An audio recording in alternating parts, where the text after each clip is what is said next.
રાજકોટ જિલ્લાનું એક એવું ગામ કે ત્યાંના ખેડૂતોને પોતાના ખેતર સુધી પહોંચવા માટે રોજ જોખમ ખેડવું પડે છે। રોજ દેશી જુગાડથી બનાવેલ દેશી રોપવેના સહારે નદી પાર કરવી પડે છે। ખેડૂતો આવી સ્થિતિમાં કેમ મુકાયા, આ રિપોર્ટમાં જોઈએ।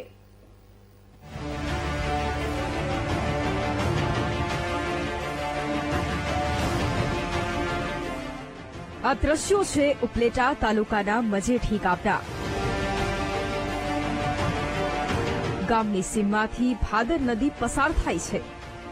વર્ષો પહેલા ભાદર પર ચેકડેમનું નિર્માણ કરાયું, જેથી ખેડૂતોને ખેતરે જવાનો રસ્તો પાણીમાં ગરકાવ થઈ ગયો। ગામ પાસે જ એક વોકડો પણ ભાદરમાં મળે છે।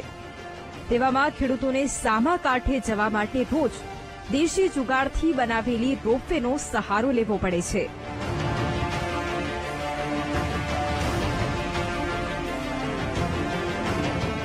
વોકડાની બંને બાજુ તાર બાંધી તેના પર દેશી રોપવે બનાવી છે, જેમાં બેસીને રોજ ખેડૂતો વોકડો પાર કરે છે। આવું જોખમ ખેડવા ખેડૂતો કેમ મજબૂર થયા, તેમની પાસેથી જાણો।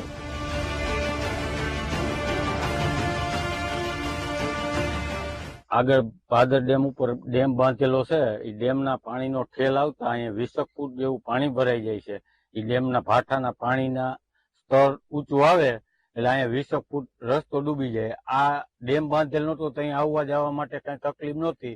આ ડેમ બાંધવાના હિસાબે પાણીનો ઠેલ આવતા રસ્તો બુડી જતા આ લિફ્ટની ફરજિયાત જરૂરિયાત પડી છે। રસ્તો ડૂબી જવાથી કોઈ કામ પર નથી આવતું। ખેડૂત પરિવારને રોજ જોખમ ખેડવું પડે છે। નીચે 15 ફૂટ સુધી બોકડામાં પાણી ભરાયેલું રહે છે। અનેક રજૂઆતો કરી છતાંય કોઈ સાંભળતું નથી। 2-3 જગ્યાએ લેખિત અમે આપેલ છે। તાલુકા પંચાયત, જિલ્લા પંચાયત, ધારાસભ્ય શ્રી, આપણા સાંસદ શ્રીને બધાને લેખિત પણ આપ્યું છે। એટલે આ ખેડૂતને ઘણા વર્ષે આ ચેકડેમ બાંધ્યા પછી ઘણી નુકસાન છે। હાલવામાં જવા આવવામાં તકલીફ વધારે છે, તો એમને સરકારશ્રી તરફથી એમને કોઝવે કરવામાં આવે તો ઘણું સારું થઈ જાય। અહીં ખેડૂતોની કોઈ મોટી માંગ નથી, બસ વોકડા પર નાનકડો કોઝવે બનાવવામાં આવે તેટલી જ માંગ છે। તેવામાં આશા રાખીએ કે સ્થાનિક તંત્ર અને નેતાઓ મજેઠીના લોકોનો અવાજ સાંભળશે। ધ્રુવ મારું, VTV ન્યૂઝ, ઉપલેટા।